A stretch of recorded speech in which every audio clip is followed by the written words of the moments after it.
Estimados, bienvenidos a la primera de las 4 cápsulas de gestión del tiempo denominada Ecología de Saberes. Antes de hablar un poco de la ecología de saberes, debemos pensar un tanto en los aprendizajes. Y cuando pensamos en aprendizajes nos surgen estas preguntas. ¿Para qué? ¿Cuándo? ¿Dónde? ¿Con quién? ¿Y cómo debe darse ese aprendizaje? Para ello, podemos tener los planteamientos de este autor, Boaventura Sousa dos Santos, quien plantea que en el mundo hay una dualidad de poderes que no son ajenas a nuestro caso las instituciones educativas. Por un lado están los direccionamientos globales de calidad y por el otro están las concepciones locales de lo que debería ser la calidad educativa. Me explico un poco. Por una parte tenemos los lineamientos para el sector educativo de entidades como la OCDE, el Banco Mundial de Desarrollo, la UNESCO y, por qué no, el Ministerio de Educación Nacional, los cuales direccionan a su criterio lo que debe ser la calidad educativa. Pero por otra parte de la balanza tenemos a las instituciones educativas con sus propias dinámicas y concepciones acerca de lo que debería ser esa calidad educativa. Esto genera ciertas tensiones que deben ser resueltas en la medida de lo posible en colectivo y no desde el rol de cada uno de los actores. Este autor reconoce diversas ecologías, pero nos vamos a centrar en la de los saberes. Pero quiero que analicemos un poco una frase. ¿Qué me decían en el colegio cuando yo era niño? Y de pronto en el salón había mucho ruido. La maestra nos decía, cállense que parece que estuvieran en una plaza. Mire lo que conlleva esta frase. El desconocimiento de saberes propios de ese lugar. Imaginémonos por un momento cómo sería una plaza sin algo de ruido. Sin lugar a dudas sería otra forma de comercializar en aquel lugar.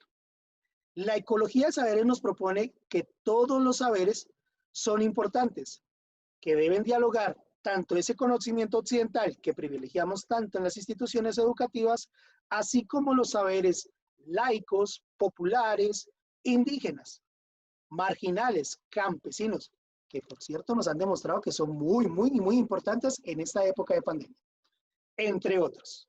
Ahora miremos un poco de esta ecología de saberes.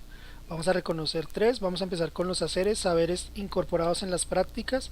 A su vez, esos se reconocen los saberes contextuales, domésticos, locales y ancestrales. Los saberes contextuales se reconoce el aspecto cambiante del contexto. Esto es como un proceso del pasado, presente y futuro.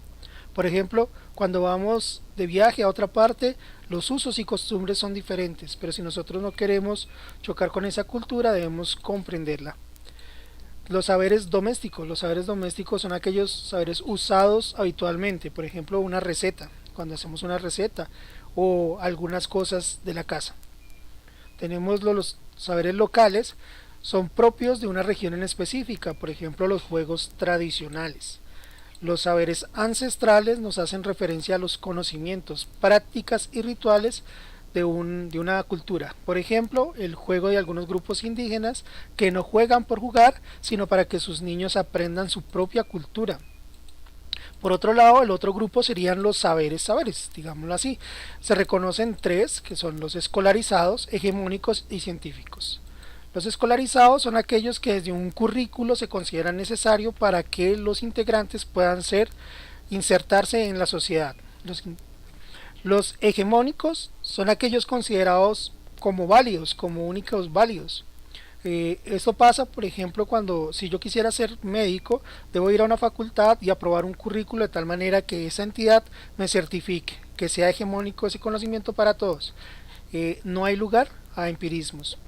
Por otro lado, tenemos los saberes científicos, son aquellos que son comprobables por métodos reconocidos por la comunidad científica, es decir, que cuentan con la rigurosidad y las metodologías certificadas por esa comunidad. Y el tercer grupo son los saberes del tiempo, en los cuales no me voy a detener mucho.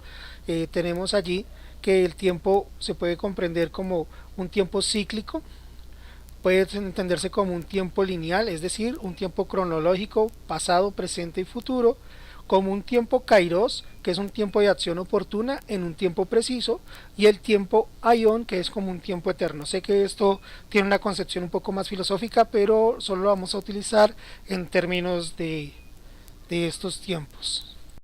Lastimosamente, el tiempo es muy corto para continuar dialogando de este tema tan interesante. Así que les haré dos invitaciones.